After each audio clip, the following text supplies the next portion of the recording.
गुरुग्राम के सेक्टर 109 की चिंटल सोसाइटी में बिल्डर और रेजिडेंट्स के बीच मुआवजा राशि को लेकर विवाद बढ़ता ही जा रहा है। ऐसे तमाम मुद्दों को लेकर चिंटल सोसाइटी के डी टावर के लोगों ने जिला उपायुक्त के साथ मीटिंग कर बिल्डर की मनमानी पर रोक लगाने की गुहार लगाई। चिंटल सोसाइटी के RWA प्रधान राकेश हुड्डा की माने तो तमाम लापरवाहियों और खामियों के बावजूद बिल्डर मनमानी पर अड़ा है, लेकिन सोसाइटी वासी चाहते हैं कि बिल्डर डी टावर को जमींदोज कर फिर से फ्लैट बनाकर उन्हें सौंपे। जी, क्या कुछ मीटिंग रही, क्या कुछ मुद्दा था जो आज DC ऑफिस पहुंचे थे आप?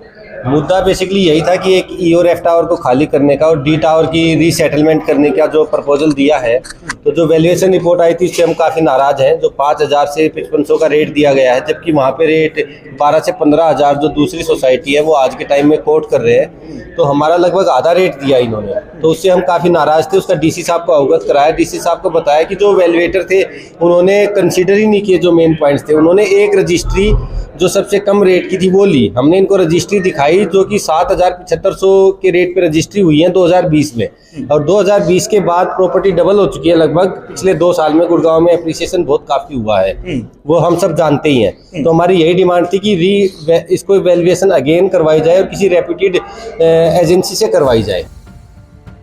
वहीं जिला उपायुक्त की माने तो चिंटल सोसाइटी में रहने वाले निवासियों के सुझावों के अनुसार एवल्यूशन रिपोर्ट में ओवरहेड एक्सपेंसेस को समायोजित कर इसकी दोबारा जांच करवाई जाएगी। उपायुक्त ने स्पष्ट किया कि IIT दिल्ली और जिला प्रशासन की कमेटी की रिपोर्ट आने के बाद ही डी टावर को बंद करके गिराने की प्रक्रिया शुरू करने के लिए डेवलपर को आदेश दिए गए हैं।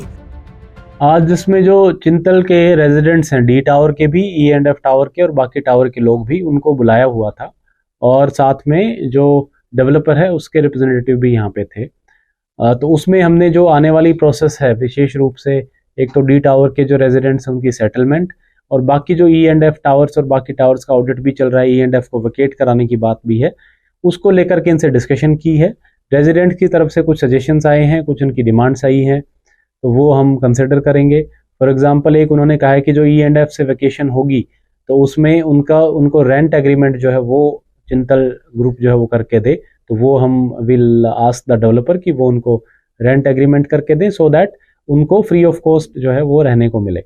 इसके अलावा जो डी टावर है उसकी सेटलमेंट है, उसको लेकर के इश्यूज हैं। तो हमने जैसे पहले ऑप्शंस दिए थे रेजिडेंट्स को कि वो बिल्डर के साथ बैठ करके डिस्कस कर लें और अपने फिक्स्ड जिस भी रेट पे उनका सेटलमेंट होता है वो करें। बहरहाल जिला प्रशासन ने IIT दिल्ली और SIT की रिपोर्ट गुरुग्राम पुलिस को सौंप दी है। उम्मीद है कि पुलिस जल्द ही आरोपियों के खिलाफ कार्रवाई अमल में लाएगी।